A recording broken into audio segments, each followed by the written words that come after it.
आज का हमारा टॉपिक है सिटी जनरेशन का फिफ्थ पार्ट, सिटी जनरेशन। और हम पढ़ रहे हैं फिफ्थ जनरेशन सिटी स्कैनर।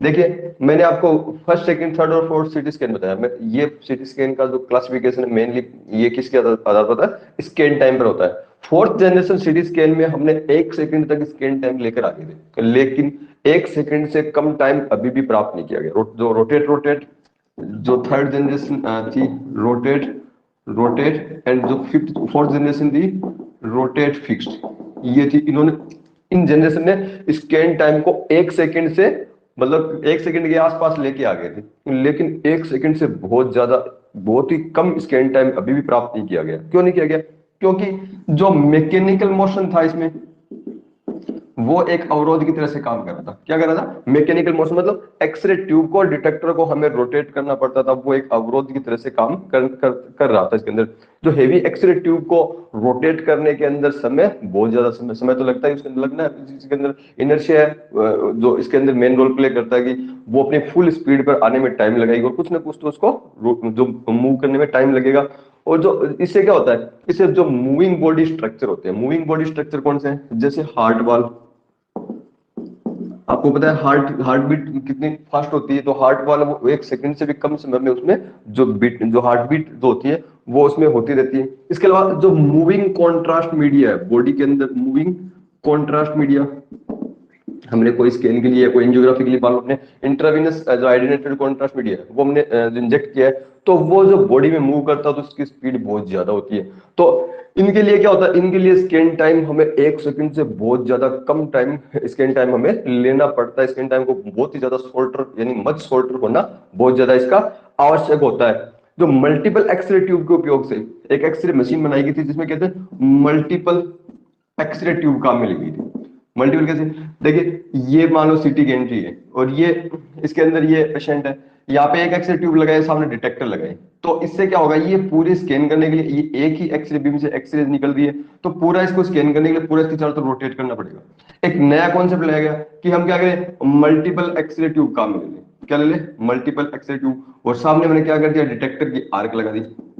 अब सारी एक साथ रेडिएशन निकलेगा इनसे, तो ये क्या करेंगे? पेशेंट को क्या करेंगे? स्कैन करेगी, एक साथ रेडिएशन निकलेगा और ये रोटेट करेगी, तो बहुत ही कम समय में पूरे बॉडी को क्या हो जाएगा? एक साथ ही इसको स्कैन किया जा सकता है।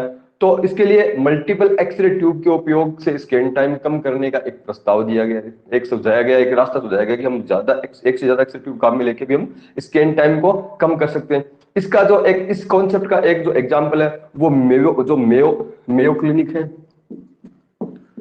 मेयो क्लिनिक मेयो क्लिनिक ने एक मशीन बनाई थी इससे रिलेटेड, जिसका नाम था डायनेमिक स्पेटियल रिकंस्ट्रक्टर, डीएसआर बोलते हैं इसको, DSR, dynamic special रिकंस्ट्रक्टर।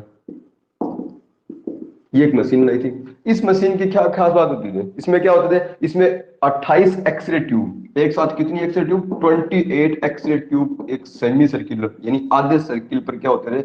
28 x ray tube एक साथ लगी हुई थी। एक साथ कितनी एक्सरे ट्यूब लगी हुई थी? 28 एक्सरे ट्यूब इसके अंदर लगी हुई थी। और इसके सामने क्या होता? इसके सामने डिटेक्टर आर्क नहीं होके यहाँ पे क्या होती है? एक ल्यूमिनेसेंट एक कर्व प्लेट होती है, ल्यूमिनेसेंट प्लेट होती है, और इस प्लेट के सामने 28 कैमरे लगे होते हैं। क्या लगे होते हैं? 28 जो कैमरे जो इस ल्यूमिनेसेंट लाइट को डिटेक्ट कर सकते हैं, देख सकते हैं। वो 28 लाइट एम्पलीफायर लगे होते हैं और उनके साथ दो टीवी लाइट एम्पलीफायर और टीवी कैमरे लगे होते हैं। एक साथ 28 लाइट एम्पलीफायर और कैमरे लगे होते हैं। तो जैसे ही एक्सरे बीम पेशेंट से पास होके इस ल्यूमिनेसेंट स्क्रीन पर गिरती है, लाइट प्रोड्यूस होती है। टीवी कैमरा जो एम्पलीफाई लाइट एम्पलीफायर होगा उसको क्या करता है? एम्पलीफाई करता है। और टीवी इसको टीवी मॉनिटर पे इसको मतलब टीवी कैमरा के द्वारा इस डाटा को क्या करते हैं? कंप्यूटर में भेज दिया जाता है। तो ये कैमरा इन एक्सरे ट्यूब से अलाइन होते हैं और एक कर्व्ड इसमें क्या होती है? एक कर्व्ड सिंगल फ्लोरोसेंट स्क्रीन होती है, एक कर्व शेप में, मतलब इस कर्व सेमी सर्कुलर शेप में एक जो फ्लोरोसेंट स्क्रीन होती है, ये इसके कैमरे पीछे लगे रहते हैं।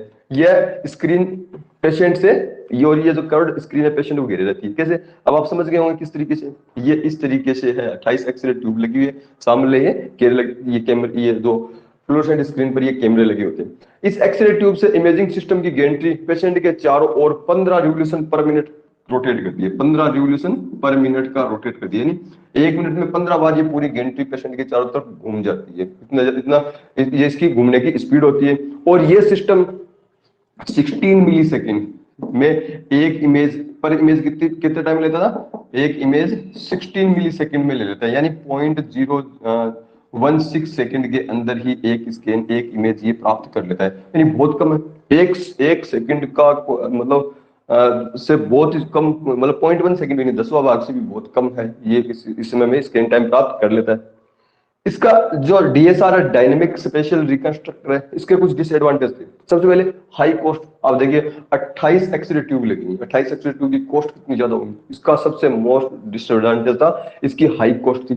और दूसरा एक डिसएडवांटेज क्या था, देखिए अभी भी मैकेनिकल मोशन तो अभी भी एलिमिनेट नहीं हुआ है, इसको एक मिनट के अंदर 15 बार तो अभी भी रोटेट कर रही है, यानी मैकेनिकल मोशन को कंप्लीटली एलिमिनेट अभी भी नहीं किया जा सका है। तो 1 सेकंड से कम जो स्कैन टाइम लेने के लिए एक डीएसआर मशीन का ये एक पेश की गई थी मेयो क्लिनिक में, इसका ये डीएसआर ये जो इसका डायनेमिक स्पेशल रिकंस्ट्रक्टर मशीन है वहां पे रखी हुई है। तो ये एक था, लेकिन ये हाई कॉस्ट के कारण ये ज्यादा चलन में नहीं आ पाया ये चीज।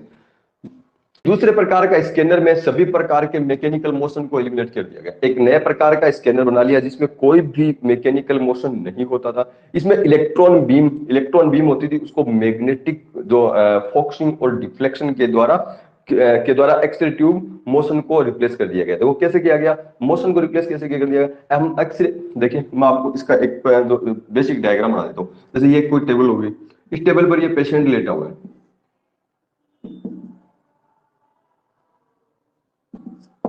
ये ओके।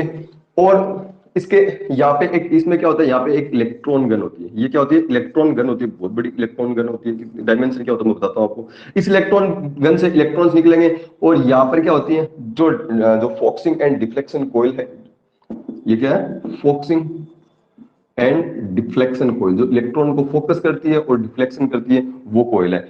ये आपके जो इलेक्ट्रॉन बीम को कहाँ कहाँ भेजती है, यहाँ पे। और यहाँ पर क्या होता है, यहाँ पर जो आपका जो टंगस्टन का एनोड लगा होता है, क्या लगा होता है, टंगस्टन का एनोड लगा होता है। कैसे, इस तरीके से होती है ये इस तरीके से ये डिफ्लेक्ट हो गई, ये टंगस्टन का एनोड हो गया। ये मैं लिख देता हूँ नाम के, ये इलेक्ट्रॉन बीम है और ये टंगस्टन एनोड है। जब इलेक्ट्रॉन बीम यहाँ से आके टंगस्टन एनोड पर आकर गिरेगी, मैं इसको कर्व की शेप में इस तरीके से बना देता हूँ, आ गिरेगी, तो इलेक्ट्रॉन एक्सरे कहां जाएगी, एक्सरे सीधे ऊपर जाएंगी, ये क्या जाएंगे, ऊपर जाएंगे। अब आप देख सकते हो कि इससे पेशेंट स्कैन कैसे होगा। देखिए मैं आपको इसको अगर आप यहाँ से टी सेक्शन में काटेंगे तो देखिए ऐसे होगा, ये पेशेंट लेटा हुआ है, इसके नीचे जो मैंने ये डिटेक्टर बनाया, ये डिटेक्टर एक कर्व शेप में होता है। ये डिटेक्टर क्या होता है, ये डिटेक्टर एक कर्व शेप में इस तरह से होता है। इवन इसका आर्क है इससे भी ज्यादा होता है। और यहाँ पर क्या होती है, यहाँ पर डिटेक्टर्स की एरे लगी होती है, यहाँ पर क्या लगी होती है, डिटेक्टर्स की एरे। जब ये इलेक्ट्रॉन बीम यहाँ से यहाँ पे मान ये जो यहाँ पे ये इलेक्ट्रॉन फोकसिंग वाला और ये एनोड लगा हुआ है, यहाँ पे इलेक्ट्रॉन बीम है, इसको इस तरह से फोकस और डिफ्लेक्ट किया जाता है कि इलेक्ट्रॉन बीम यहाँ से यहाँ पे आते आते यहाँ पे क्या होगा, इसको जो फोकस और इसको डिफ्लेक्ट इस तरह से किया जाता है। इलेक्ट्रॉन बीम इस जो नीचे ये टंगस्टन एनोड हो गया और ये डिटेक्टर एरे हो गया। जब इलेक्ट्रॉन बीम को जो जो नेट के द्वारा डिफ्लेक्ट किया जाता है, सबसे पहले यहाँ गिरती है, तो ये यहाँ से पास होकर कहाँ जाएगी, मान लो ये इलेक्ट्रॉन बीम यहाँ गिरी है, यहाँ से पेशेंट को पास करके सीधे डिटेक्टर पे जाएगी, तुरंत ये इसको डिफ्लेक्ट करके यहाँ पे लाया जाता है, यहाँ पे होगी, यहाँ पे बीम गिरी यहाँ पे जाएगी। यानी इसमें मैकेनिकल मोशन कोई भी नहीं होता, कोई भी मूविंग पार्ट होता, बस एक्सरे बीम को, इलेक्ट्रॉन बीम को ही हम डिफ्लेक्ट करते हैं कहाँ पे, टारगेट पर। यहाँ से डिफ्लेक्ट हो यहाँ जाएगा, तो एक्सरे बीम कहाँ हो जाएगी, यहाँ से होती होती होती डिटेक्टर पर ऊपर जाएगी। तो इस तरह से इसका एक कॉन्फ़िगरेशन होता है। इसमें पेशेंट के एक्सरे ट्यूब के एक बहुत बड़े कर्वेचर पर लिटाया जाता है। देखिए ये एक इतनी बड़ी एक्सरे ट्यूब है, क्यों है, टंगस्टन टारगेट है, तो आपको पता है ये किस में होगी, ये वैक्यूम के अंदर होगी, ग्लास एनवलप भी होगा, तो इसमें टंगस्टन टारगेट है वो बहुत बड़ा होता है, बहुत बड़ा एक कर्वेचर के रूप में होता है। इसके ऊपर पेशेंट को लेटाया जाता है और ऊपर क्या होती है, ऊपर डिटेक्टर रिंग लगी होती है। ये सिस्टम किसने बनाया था, ये सिस्टम सैन फ्रांसिस्को की एक कंपनी है, सैन फ्रांसिस्को की कंपनी है, जिसे इमेट्रॉन इंक बोलते हैं। इमेट्रॉन इंक बोलते हैं। इस कंपनी ने क्या किया, इस कंपनी ने इसको इसको डेवलप किया था, इलेक्ट्रिसिटी को डेवलप किया था। इस डिवाइस का एक नाम होता है, इस डिवाइस को हम बोलते हैं सीवीसीटी। इसको क्या बोलते हैं, सीवीसीटी। इसे सीवीसीटी यानी cardio vascular city, computer tomography बोल दो, कार्डियोवेस्कुलर। कार्डियोवेस्कुलर मतलब इसे हार्ट की एंजियोग्राफी के लिए, और मैंने आपके साथ वेस्कुलर स्ट्रक्चर के अंदर कॉन्ट्रास्ट मीडिया मूव करता है उसको देखने के लिए, यानी एंजियोग्राफी पर्पस के लिए, कार्डियक इमेजिंग के लिए ही मेनली इसको बनाया गया था। इसलिए इसे सीवीसीटी कार्डियोवेस्कुलर कंप्यूटर टोमोग्राफी भी कहते हैं। इसमें कंपोनेंट कौन से होते हैं, देखिए इसमें एक इलेक्ट्रॉन गन होती है। इसमें क्या होती है, इलेक्ट्रॉन गन होती है, जो एक फोकसिंग एंड डिफ्लेक्टिंग जो मैग्नेटिक कॉइल होती है उस कॉइल से जुड़ी हुई होती है। इसमें टंगस्टन टारगेट होता है, और इस टंगस्टन टारगेट होता है, इसकी टारगेट का डायमीटर अगर आप देखो, इसका डायमीटर कितना होता है 180 सेंटीमीटर। 180 सेंटीमीटर यानी 1.8 मीटर होता है, बहुत बड़ा इसका कर्वेचर होता है। और इसके अंदर एक रिंग ऑफ डिटेक्टर की एक रिंग भी उसके अंदर होती है। इलेक्ट्रॉन गन में क्या होता है, इलेक्ट्रॉन गन में थर्मियोनिक एक कैथोड होता है, जो गर्म होकर क्या होता है, इलेक्ट्रॉन को इमिट करता है। इसमें तथा एक कोयल का सेट होता है जो इलेक्ट्रॉन बीम पर मैग्नेटिक कंट्रोल करता है।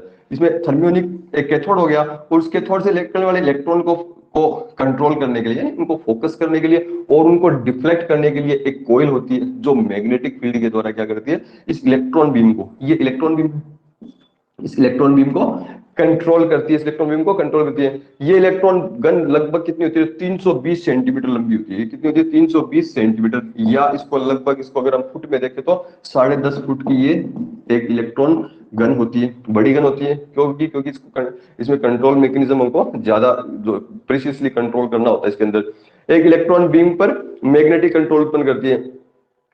इसका इलेक्ट्रॉन लगभग 130 किलो इलेक्ट्रॉन वोल्ट तक क्या होते हैं, ये इलेक्ट्रॉन है 130 किलो इलेक्ट्रॉन वोल्ट तक एक्सीलरेटेड होते हैं, बहुत ज्यादा स्पीड के अंदर ये एक्सीलरेट होते हैं। और यहाँ पर जो टंगस्टन का टारगेट है, उस टंगस्टन के टारगेट पर इनको कोलिमिनेट किया जाता है। टंगस्टन टारगेट पर स्प्रिंग पर इसको फोकस किया जाता है। ये फोकस इलेक्ट्रॉन बीम है, ये एक लार्ज टारगेट एरिया को स्कैन करती है। कैसे, देखो कितने बड़े टारगेट एरिया को स्कैन करेगी, ये टारगेट एरिया है, इसको यहाँ से लेके इलेक्ट्रॉन बीम यहाँ पे जाएगी, तो जब भी टंगस्टन टारगेट करेगी एक्सरे प्रोड्यूस होगी, और इस तरीके से बनाएगी, एक्सरे रिफ्लेक्ट होकर ऊपर रिंग की ओर जाए, तो एक बहुत बड़े टारगेट एरिया को क्या करती है, ये स्कैन करती है, इलेक्ट्रॉन टारगेट एरिया को स्कैन करती है। इसमें एक्सरे भी, इसमें एक्सरे प्रोड्यूस होती है, तथा इन्हें क्या करते हैं, इन्हें 2 सेंटीमीटर वाइड, मतलब जो वाइड फैन बीम के रूप में कोलिमिनेट किया जाता है, फिर सर्कुलर कोलिमेटर के सेट के रूप में कोलिमिनेट किया जाता है। जो एक्सरे बीम होगी, वो एक्सरे बीम क्या होगी, 2 सेंटीमीटर चौड़ी होती है, और सर्कुलर को जो फैन बीम के रूप में उसको कोलिमिनेट किया जाता है, जिससे वो, जैसे यहाँ पे तो इलेक्ट्रॉन जो एक्सरे फील्ड होगा वो इधर स्कैन होता हुआ आएगा, जब कब इलेक्ट्रॉन इधर मूव करेगा। पेशेंट से पास होकर एक्सरे बीम ल्यूमिनेसेंट क्रिस्टल के डिटेक्टर रिंग के ऊपर डिटेक्ट होती है। जो पेशेंट से पास होकर एक्सरे बीम जाएगी, ये इस ल्यूमिनेसेंट क्रिस्टल डिटेक्टर के द्वारा डिटेक्ट होगी। टंगस्टन टारगेट और डिटेक्टर एरे दोनों क्या होते हैं, 210 डिग्री को कवर करते हैं। पेशेंट के 210 डिग्री तक को ये जो टंगस्टन टारगेट और ये 210 डिग्री तक को ये कवर कर लेते हैं, मतलब एक जो इनका आर्क एरिया होता है वो 210 डिग्री तक का होता है। इसमें स्कैन टाइम हो रहा है, इसमें स्कैन टाइम बहुत ही कम, 50 मिली सेकेंड का स्कैन टाइम इसके द्वारा लगता है। इसके अंदर यानी 0.05 सेकेंड का टाइम, यानी 1 सेकेंड का बहुत ही कम हिस्सा है, बहुत ही ज्यादा इसमें जो बहुत ही कम हिस्सा इसके अंदर काम में लिया जाता है। इसे हाई रेजोल्यूशन स्कैन अगर आपको प्राप्त करना है, तो हाई रेजोल्यूशन स्कैन 100 मिली सेकेंड के अंदर प्राप्त किया जाता है, यानी 0.01 सेकेंड के अंदर इसमें प्राप्त किया जा सकता है, प्राप्त हो जाता है। ये स्कैनर मुख्यतः कार्डियक इमेजिंग के लिए काम में लेते हैं। किस लिए, कार्डियक इमेजिंग मैंने बताया था, हार्ट बीट वगैरह होती है, उनकी मोशन बहुत तेज होती है, उस हार्ट वाले की मोशन तेज होती है, उस कंडीशन के लिए रियल टाइम इमेजिंग के लिए ये काम में लिया जाता है। इसके लिए काम में लेता है। इसे इलेक्ट्रॉन बीम जो कंप्यूटर टोमोग्राफी कहते हैं। इसका एक दूसरा, मैंने आपको सीवीसीटी नाम बताया, एक इसका दूसरा नाम और है, इसको ईबीसीटी, इलेक्ट्रॉन बीम कंप्यूटर टोमोग्राफी कहते हैं। क्यों, क्योंकि इसमें इलेक्ट्रॉन बीम होती है, वो डिफ्लेक्ट हो रही है। इलेक्ट्रॉन बीम, इसमें कोई मूविंग पार्ट नहीं है, बस इलेक्ट्रॉन बीम खुद ही क्या होती है, इधर से उधर जा रही है, तो इसलिए इलेक्ट्रॉन बीम जो कंप्यूटर टोमोग्राफी भी कहते हैं। इसका एक नाम और होता है, इसे सिनेसिटी स्कैनर भी कहते हैं। क्यों, क्योंकि रियल टाइम इमेजिंग हो रही है इसके अंदर एक तरीके से, तो इसे सीनियसिटी स्कैनर भी कहते हैं। कि मतलब जैसे हार्ट वाल को हमें डिटेक्ट करना है, तो हार्ट वाल जहां पर है उसी समय उसकी इमेज ये प्रोड्यूस कर पाती है, तो इसे जो सीनियसिटी स्कैनर भी कहते हैं। तो इसके तीन नाम हो गए, सीवीसीटी, ईबीसीटी और सीनियसिटी स्कैनर, तीनों एक ही नाम है। एक चीज और, जो जो बॉयड एट ऑल, एक साइंटिस्ट है, BOYD एट ऑल, यानी बॉयड और उनकी टीम ने इसको 1979 में इसको डिस्क्राइब किया था। 1979 में इसको डिस्क्राइब कर दिया गया था कि इस तरह से एक इसका कॉन्सेप्ट रख दिया गया था, एक सिटी बनाई जा सकती है।